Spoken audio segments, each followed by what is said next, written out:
Alright, good morning guys and welcome back to my home kitchen. Today I'm going to be going over how to prepare the spicy chicken coriander potato dosas. So you're going to need 300 grams of potatoes, 30 mils of olive oil or equivalent, 1 chicken thigh, half a teaspoon of dried chili flakes, a centimetre of ginger, so approximately a teaspoon of crushed ginger, 1 teaspoon of brown mustard seeds. So you'll need to get actual dried seeds, not a wholemeal mustard. You'll want half a teaspoon of ground turmeric, quarter of a teaspoon of ground coriander, quarter of a teaspoon of gram masala, 1 spring onion thinly sliced, half a lime or some lime juice.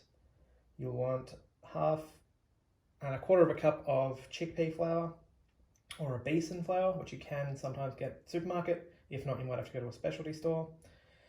Quarter of a cup of plain flour, quarter of a teaspoon of bicarbonate soda, and some coriander leaves. You'll also need to obtain some ingredients to make a yogurt sauce. So you're going to need a quarter of a cup of natural yogurt, or Greek, or whatever, as long as it's reasonably plain. You'll want 2 teaspoons of lemon or lime, some caster sugar, and some mint. I'm not going to go through the preparation of that during the video. I will have a picture of it up. It's not super complicated. You put it all in a bowl together and stir it. Hopefully you chop up the mint. Maybe you use dried mint. Do as you see fit. And that's all you need to worry about for the yogurt sauce. So there are a few components to this recipe. I've gone ahead and completed some of them already just to speed up the video. So what you'll need to do first up is cut up your potatoes into thick cubes, basically. Any real size, doesn't make too much difference. What we're going to do with those is bring them to the boil, cook them out until they're soft, drain them off, and then put them off to the side. So mine are still quite warm. You can mash them up slightly at this stage if you want, but I'm just going to leave them because they'll fall apart as I stir them. So I'll put those to the side. With your chicken, same sort of concept. So what I did was I got my chicken and I pan fried it. So I left it alone. It's this crazy thing you can do where you put a food in the stove or on the stove and you don't touch it. You just sit there and watch it. So you leave it for 3 or 4 minutes on each side. It'll get a nice golden crispy skin. Take it out of the pan, let it cool down, chop it up, rip it apart, whatever you like. Put that off to the side. On top of both of those bowls, I'm going to put some spring onions because they're going to be relevant later. So I had those chopped up ready to go. So I'll use half and half in one bowl, half in the other. Doesn't need to be exact. It's all going to the same place eventually. Okay, so that takes us to our next step. In our fry pan, we're going to be heating up our oil. I believe it says a tablespoon of oil.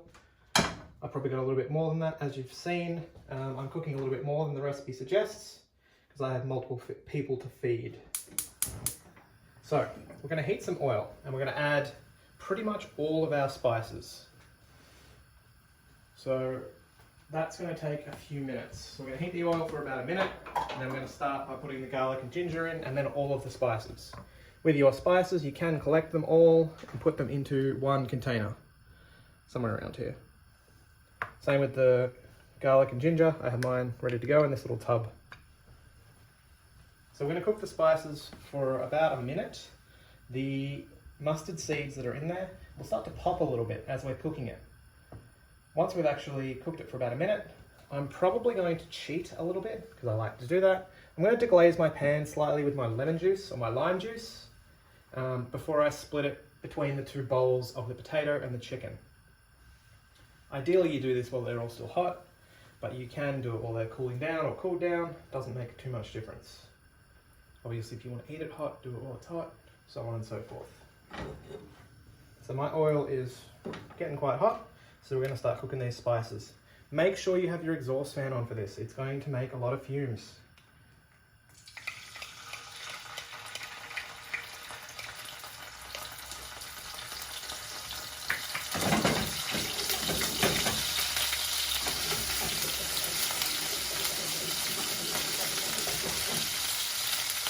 So get your spices straight in. It's going to turn into a thick paste. It's going to be very colourful. So you guys obviously can't smell it. Smell-o-vision hasn't been invented just yet. So you can definitely see how quickly it turns into a thick paste. So we're going to cook this until the mustard seeds themselves start popping slightly. Try not to get any of the spices on you, particularly the turmeric. It's bright yellow. It will stain just about everything, including your skin if you touch it.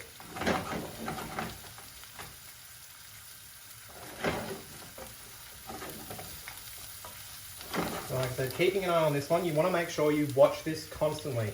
You do not want to walk away from this. It will burn and then it'll ruin everything. So keep stirring it, making sure none of it's sticking. Just let it bubble away.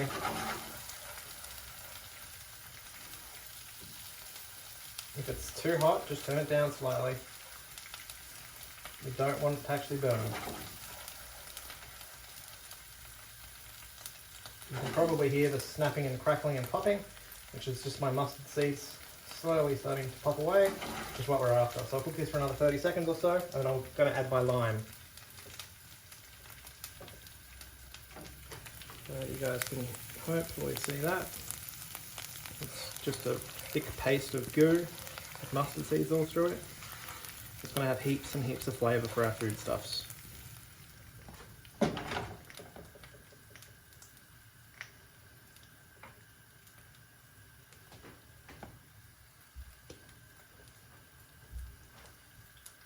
So what we're going to do is divide this spice mixture between the potato and the chicken.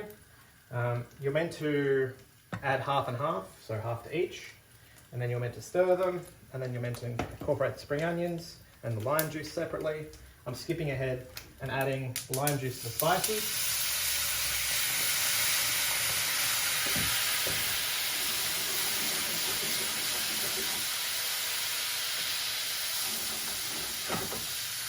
Make sure deglaze the pan and get anything that's stuck to the bottom back into the spices, and then we're going to split this between the two bowls, which are hopefully something you can see, except for the fry pan's in the way. Remember, it doesn't need to be exact. Like I said before, all this food is going in the same place. I didn't actually talk about it before, but I will have at some point in the video put up an image of what this product looks like when it's finished. There will definitely be one at the end, unless I forget to take one. And there'll definitely be one at the start, because I have some fantastic artwork to show you an artist's rendition of this meal. The artist is of course me, and it's one of my favorite pieces of art. You will love it. Okay, I'll love it. So, once you've got that spice mixture in there, all you need to do is just stir it around your foodstuffs. It will start to turn your chicken and potato a beautiful yellow colour, and it's going to give it heaps of flavour. So you can see that, and it's going to be exactly the same for the potatoes. I'm going to use the same tongs. Doesn't matter if you break apart your potatoes a little bit while you're stirring them, because like I said, they are quite soft at this point, and it doesn't matter if they fall apart. They're going to be on the pretty close to the base layer of our food. So just stir it around, try and incorporate the spices, try and coat the potatoes. It's one of the other reasons I added the lime, to sort of help make it a little bit more liquidy, so it's easier to sort of mix and incorporate with your other ingredients. See that it's covering all those potatoes, it has the spring onions tossed through it, has a nice fresh flavour this way. Okay, that's pretty much the first 2 or 3 components of this recipe. The last part is pretty easy.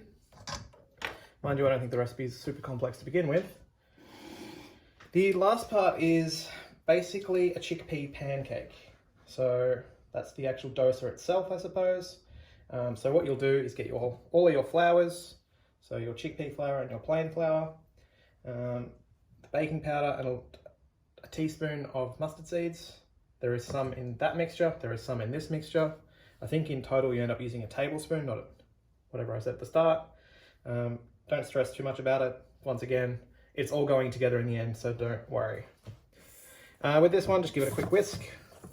So just try and incorporate all the ingredients together. And you're going to use, I believe it's 125 mils of water. I'm also going to turn my pan on. So I'm want to be able to cook these straight away. So you guys aren't waiting for me. So just whisk those together. It should turn a bit of a pale yellow colour, depending on the flours that you used. So I have a full cup of water here, so I'm probably going to use about 200 mils. I'll probably go a bit more. So I reckon I've used probably about 100, 150 mils so far, and you'll see that the batter is really thick. We need to thin that down quite a lot. So I've almost got the full cup in there now. Stir, stir. It's not really the best whisk, but it's what I've got. So you guys can hopefully see that. It's still really quite thick, so I'm going to thin it down even more. I'm going to put a whole lot of water in there. When you're making this one, incorporate the water slowly. You don't want to make it too thin, although you can just add more flour if you need to. But it's pretty standard to any other sort of pancake batter that you'd make. It's just that this one's going to have a bit more flavour in it because it's going to have the mustard seeds in there. And it's going to have that chickpea flour. I even think I could thin mine down a little bit more. So I will.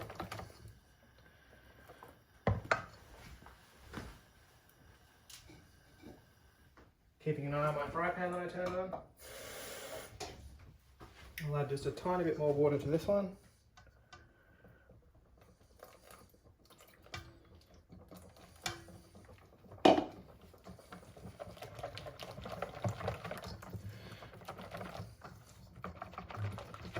Alright, so once you've got that, the consistency you like, mine's actually really thin now, which should be fine, I'm hopeful. Get rid of this whisk and we'll start actually cooking it up. Now at this point it's the same as pretty much any other pancake. I'm going to put a smidge of oil in the pan. I'm going to turn it down first too. I'm going to move that around the pan a little bit, and then I'm going to wipe some of the excess oil out. Carefully, of course. So literally just pour that oil in there, stir it around, and then I will wipe up some of the excess. Keep this paper towel. All the oil is still clean and fresh. It's good to use. And what you'll want to do is use a measuring cup or a spoon or a ladle, whatever you like, and you're basically just cooking a pancake at this point.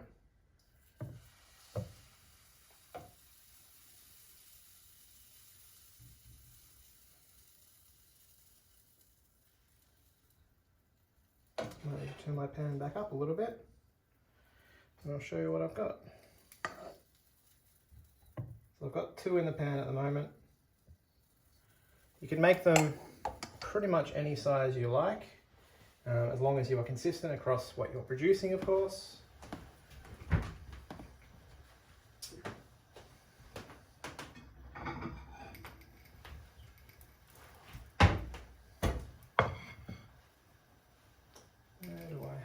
There it is. So same with any other pancake, you basically want to cook it till all the bubbles appear and the batter's mostly set. One of mine's almost ready, the other one's not quite there yet.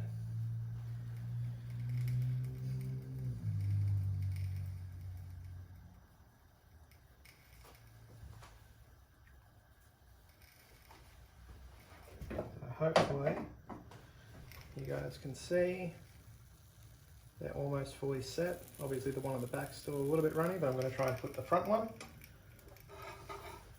And just slide an egg flip underneath, or any kind of spatula you've got. Flip it over and see what they're like.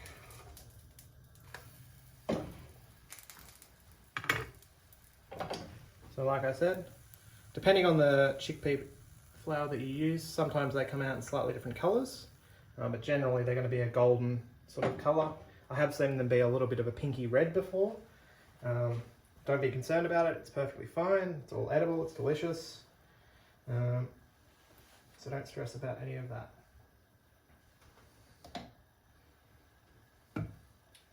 So give those a minute on that side and we'll start plating up.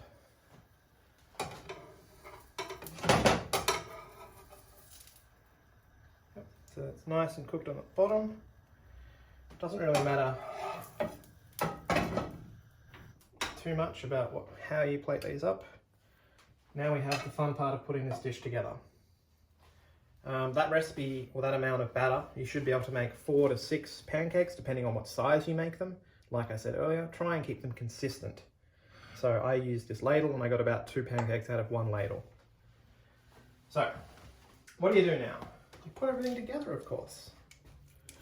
You literally just stack everything up. So start with a layer of potato. Like I said, it basically forms the base.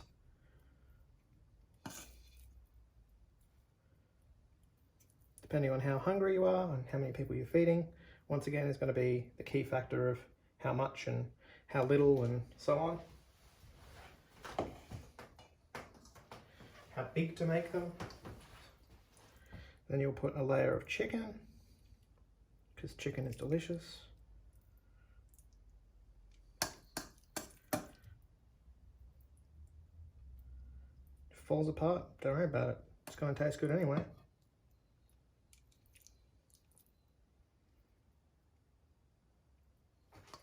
And then you just put some yogurt on top.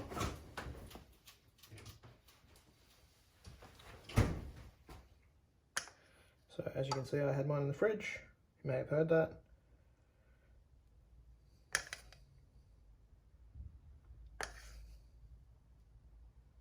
And that's it.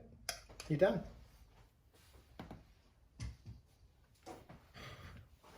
All right, guys. So hopefully you can see that one. I'm going to call it a day. See you, bye. Enjoy life.